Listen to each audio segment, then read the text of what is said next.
It's a Tuesday morning at a dealership on the outskirts of Brisbane, and there's a bloke standing at the trade-in desk with the keys to an 18-month-old Chinese ute in his hand.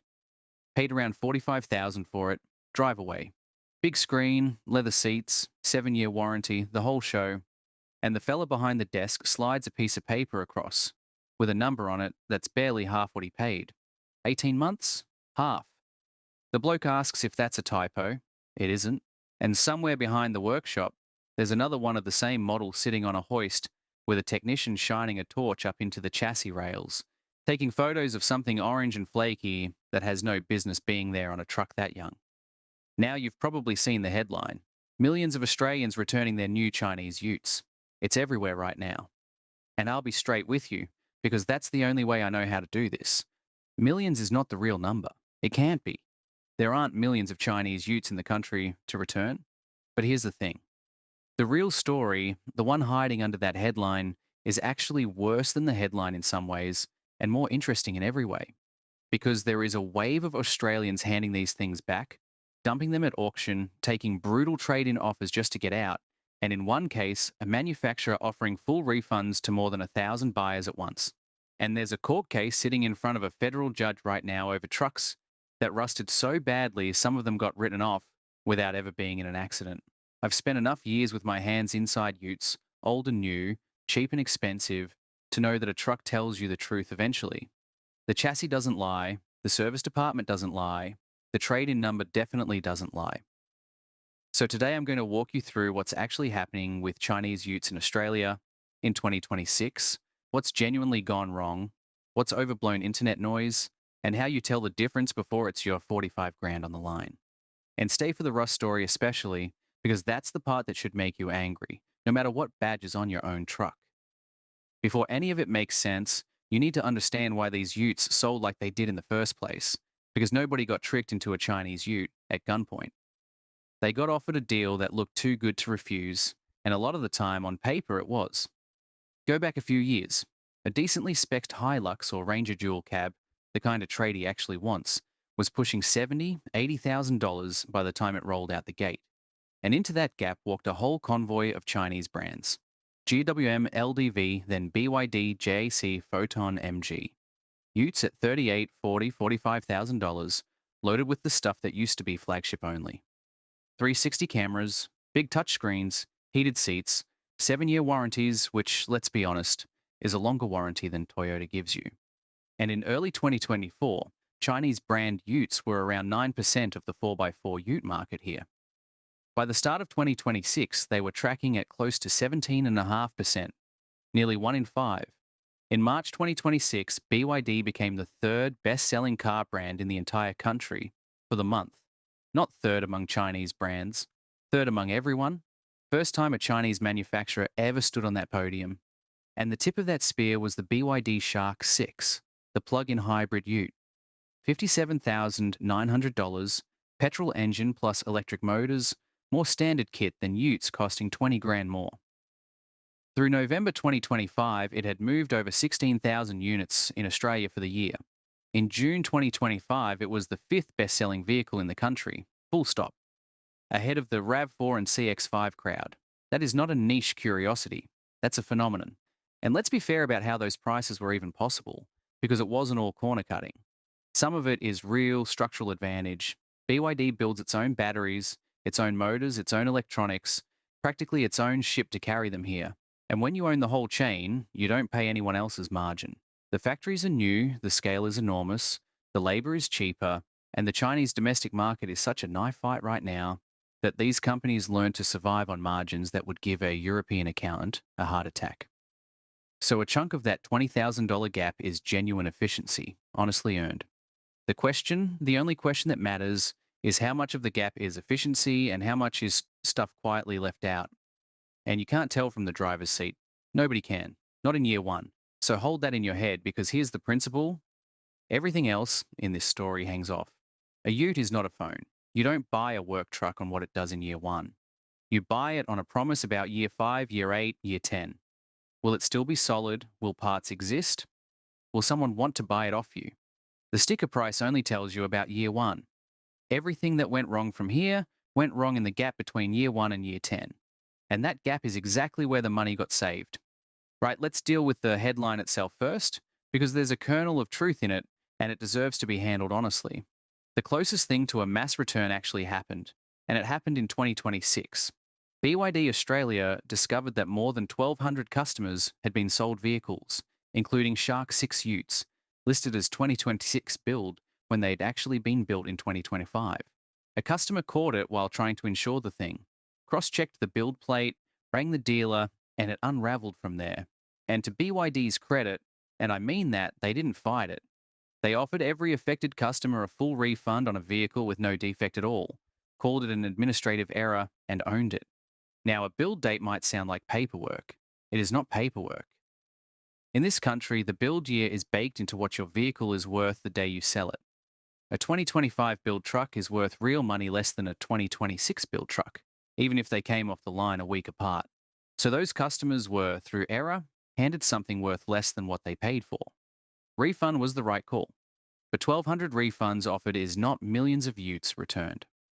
Somewhere between BYD's announcement, a few brutal trade-in stories, the court case I'm coming to, and the way the internet plays telephone, it all got mashed into one headline. So no, there is no line of a million utes stretching down the Hume Highway back to the dealerships. What there is 4 separate cracks that all opened up at roughly the same time, and each one of them is real. Let me take you through them one at a time because each one teaches you something about how trucks are actually built. Crack number 1, rust. And this is the LDV story, and it's the ugly one. The LDV T60 was one of the originals of this wave. On sale here since 2017, cheap, decent looking, and between 2018 and 2024, LDV moved more than 60,000 T60 utes and G10 vans in Australia, around $1.5 billion in revenue. The ads showed them charging along beaches, splashing through creeks, hammering down dirt roads. Tough, durable, built for Australian conditions. For a while, there was even a 10-year anti-corrosion warranty in the marketing. Here's what was happening in the real world. Between January 2018 and November 2024, more than 5,000 complaints came in about rust and corrosion on these vehicles. 5,000. Mostly through the dealerships themselves. Trucks a few years old, with rust coming through the chassis, the seams, the underbody. There are documented cases of T60s written off over rust alone. Not crashed, not flooded, rusted, whole vehicle scrapped, never to be registered again, on a truck that never left the suburbs. And the tow truck drivers hauling them away will tell you they've got a few more just like it. So in 2025, the ACCC, the consumer watchdog, took LDV's Australian distributor to federal court. The allegation, in plain language, is this. They marketed these things as tough and durable and suitable for exactly the environments, beaches, salt air, water crossings that made them rust fastest, allegedly while knowing about the problem, and kept running the ads anyway. The regulator is chasing penalties and compensation for owners. That case is the single angriest thing in this whole story, and rightly so. Now, why does a modern vehicle rust in 5 years when your neighbour's 25-year-old Hilux is still holding together? Because rust protection is invisible money. When a body shell gets built properly, it goes through electrodeposition coating. They call it E-coat. Forget the term. It just means the whole bare shell gets dunked in a tank, and an electric charge pulls primer into every seam, every cavity, every box section, places a spray gun could never reach. Then good builders add seam sealer along every joint and pump cavity wax up inside the chassis rails and sills and use galvanized steel in the spots that cop the worst of it. Every one of those steps costs money, and here's the cruel part. The customer cannot see a single one of them in the showroom. The touch screen they can see. The leather they can sit on. The cavity wax inside a chassis rail. Invisible. So when someone has to hit a price point, guess where the sharpening happens? Nobody ever walked out of a dealership because the seam sealer looked thin. The truck looks identical either way. For 5 years. Then it doesn't. To be fair, and I'll always be fair, this is not a Chinese genetics problem. Japanese utes of the 70s rusted like tea bags. Ford and Holden built some magnificent rust buckets. The difference is those companies got dragged through decades of learning it the hard way, and the lesson is sitting right there, free, for anyone starting fresh. Skipping it in the 2020s isn't ignorance, it's a decision. Crack number 2. The engineering gaps on the Ute everybody loves. And this is where the Shark 6 comes in, because this one's more subtle and honestly more interesting. The Shark 6 is genuinely clever in a lot of ways. Plug-in hybrid, punchy off the line, quiet, cheap to run around town, can power your tools off the battery at a job site. As a dual cab for a bloke who tows a box trailer and does the school run, it's a lot of truck for the money. I'm not going to lie to you and tell you it's junk, because it isn't. But it launched into a market where the Ute is a national religion, wearing work boots it hadn't fully earned. Start with towing. The 2024 and 2025 Shark 6 was rated to tow 2.5 tons braked. Every serious diesel competitor, Hilux, Ranger, D-Max, tows 3.5. That's a full ton of caravan, boat, or machinery you're leaving on the driveway. And it got worse under load. Owners towing heavy on long climbs started seeing a power limited warning come up, with the truck cutting its own power back. Here's the mechanism, plain as I can make it. In that drivetrain, the little 1.5-litre turbo petrol engine is mostly a generator. It makes electricity, the electric motors do the shoving, drag a heavy load up a long grade, and the motors drink the battery faster than that small engine can refill it. Battery gets low, computer panics, power gets cut. On a highway, with 3 tons swinging behind you. Think of it like a bloke trying to bail out a boat with a teacup while the water's coming in through a hole the size of a bucket. He's working flat out. The maths just doesn't care. Then there's the off-road side. A traditional 4x4 ute has a low-range transfer case, an actual gearbox that multiplies torque for crawling over obstacles. The original Shark 6 doesn't have one. It's got a single-speed reduction gear on electric motors, and electric motors, for all their punch, can hit a point on a steep, rutted, technical climb where they simply stall. Wheels stop turning, all that torque on the spec sheet, and the truck just stands there. Owners found this out on tracks their mates' diesels walked up, and the giveaway that this was a real engineering shortfall, not internet whinging, is what BYD did next. The Shark 6 Performance that arrived in May 2026 got a 2-speed rear transmission and simulated low-range crawling. You don't spend money fixing a problem that doesn't exist. Add the small stuff. A driver monitoring camera that bings at you for yawning, for talking, for wearing the wrong sunglasses. Lane keeping that hunts around in the lane like it's had a few. None of it fatal, all of it wearing every single day on people who paid real money. Crack number 3, what happens after the sale? And for a work vehicle, this is the one that actually breaks people. Reports came out in the financial press about BYD owners waiting enormous stretches for spare parts, and service departments staffed by people still learning the vehicles.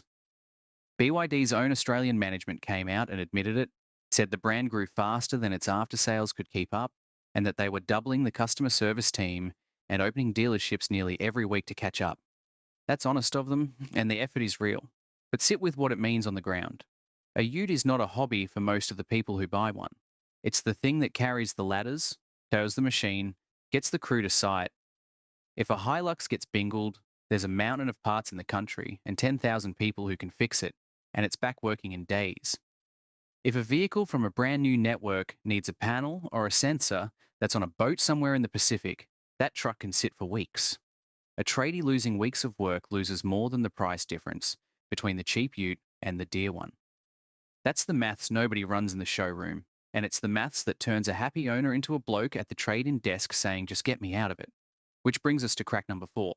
Resale, the silent one, the one that ties the whole story together. Remember our bloke from the start, staring at a trade-in number half of what he paid 18 months ago.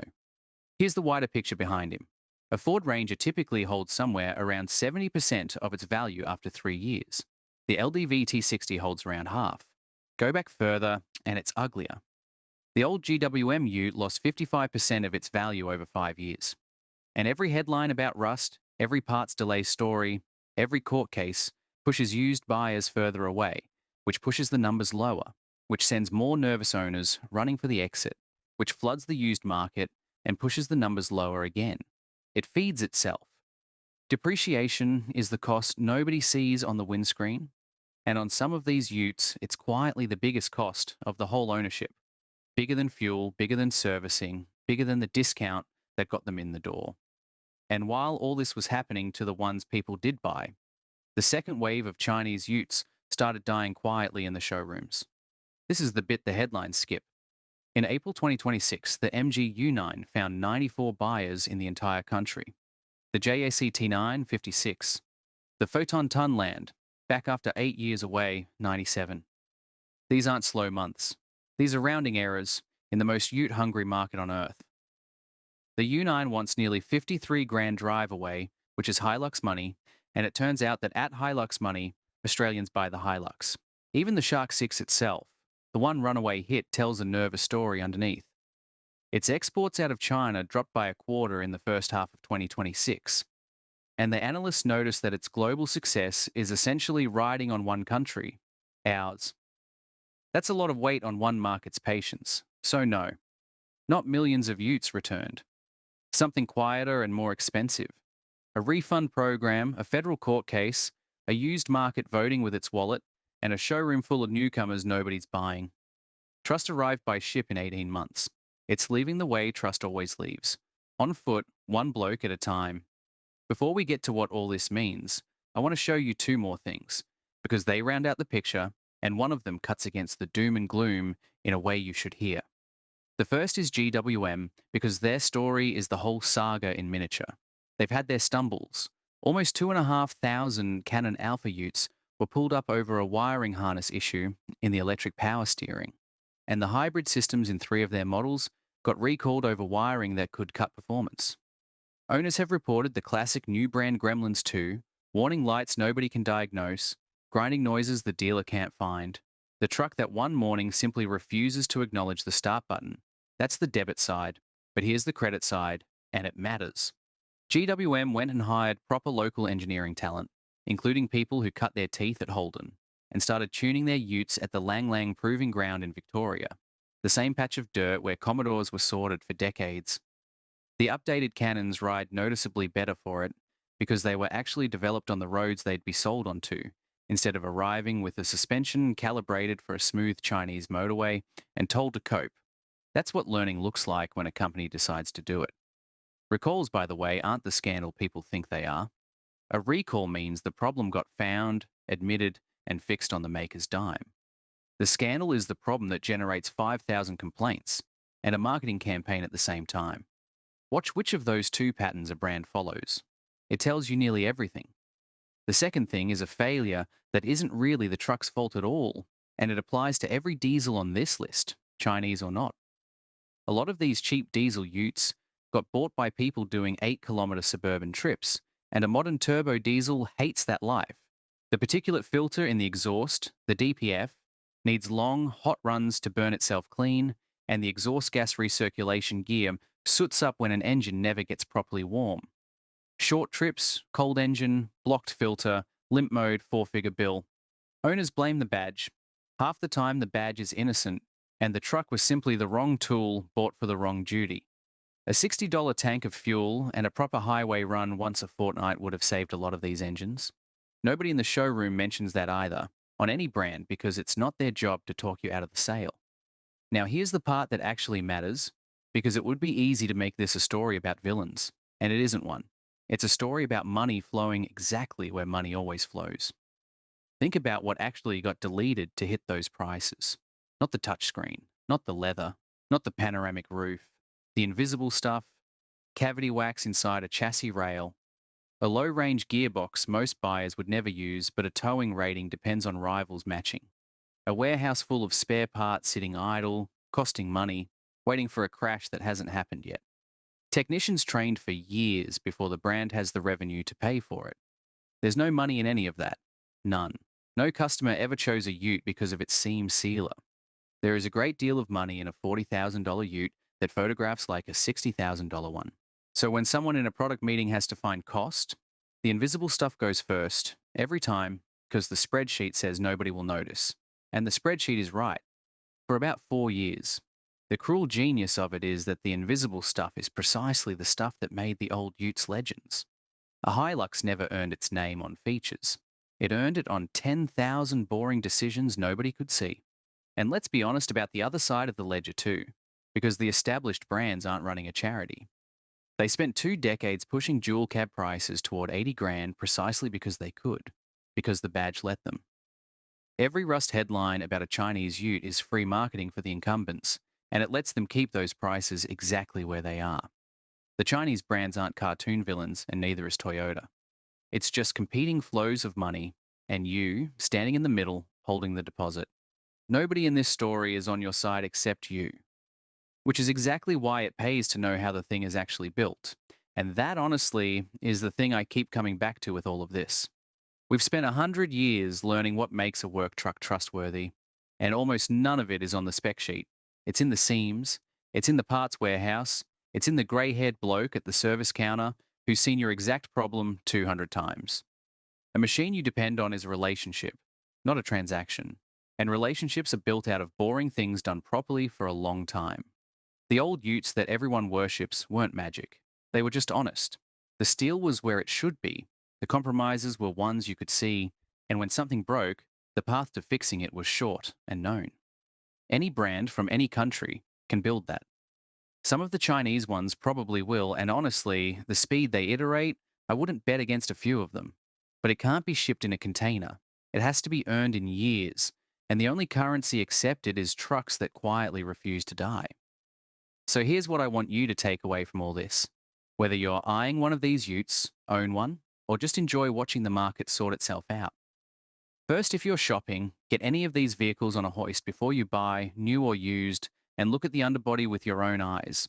Seam sealer, coating coverage, the insides of the rails with a torch. 5 minutes that tells you more than an hour of brochures.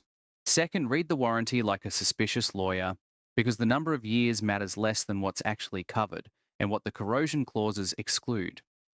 Third, ring a parts department before you buy, not after, and ask how long a common panel or sensor takes to land. The pause before they answer is your data.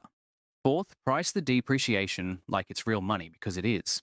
A cheap ute that sheds half its value in 3 years can absolutely cost more to own than a dear one that holds 70%. Run that sum on paper before the showroom, not after.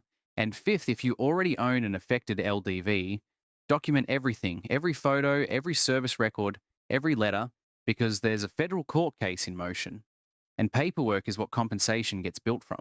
Do that, and here's where you end up.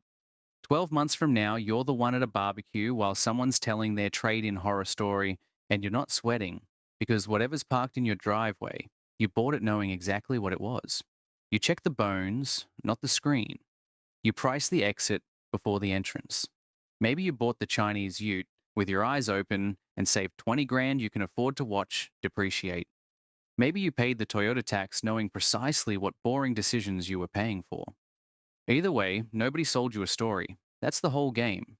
Tell me in the comments below. What's your ute? How long have you had it? And what's it actually done to you, good or bad? I especially want to hear from anyone running a Chinese ute right now. The honest report, not the forum version, and from anyone who's found rust where rust shouldn't be, whatever the badge, because the comments on this channel are where the real service history of this country gets written, and I read every single one of them. That's half the reason I keep making these. And if this saved you from an expensive Tuesday at a trade-in desk, subscribe, because next time I'm pulling apart the opposite end of this story. How the Hilux became the truck that famously refuses to die, and the one generation of them that quietly betrays that reputation, the model years even Toyota loyalists should walk past, and almost nobody does. That one's going to ruffle some feathers. Until then, whatever's in your driveway, get under it once in a while with a torch. The showroom shows you what they want you to see. The chassis shows you what they did. I'll see you in the next one.